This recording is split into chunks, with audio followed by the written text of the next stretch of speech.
Here's some of the stories trending this week at NASA. Orbital Sciences Cygnus spacecraft has made the company's first contracted resupply flight to the International Space Station, delivering more than 2,700 pounds of cargo, including dozens of new science experiments. Orbital Sciences becomes NASA's second commercial ISS resupply partner. Just calling to congratulate both the flight crew, the crew on the ground, and particularly Orbital and those folks for a fantastic day of getting Cygnus birthed.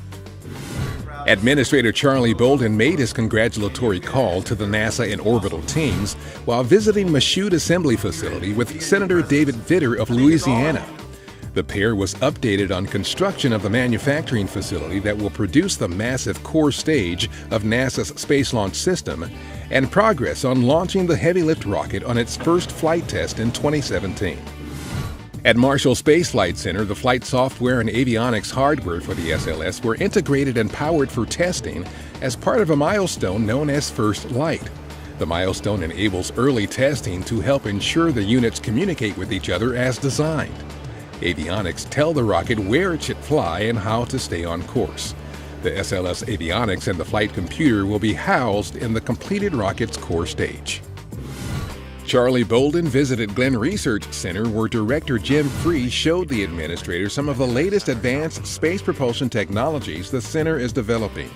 Included on the tour was Glenn's Electric Propulsion Laboratory, which is being enhanced for future testing of solar electric propulsion technologies, including those supporting NASA's proposed asteroid initiative, which involves identifying, capturing, and relocating an asteroid for astronauts to explore.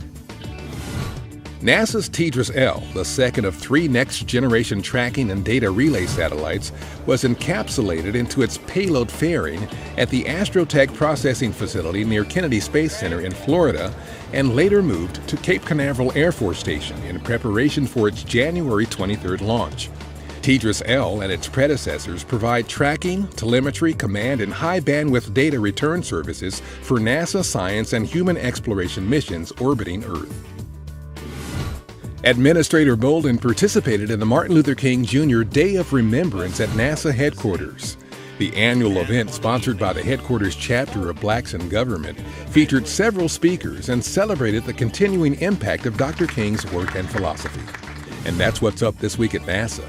For more on these and other stories, follow us on social media and visit www.nasa.gov/twan.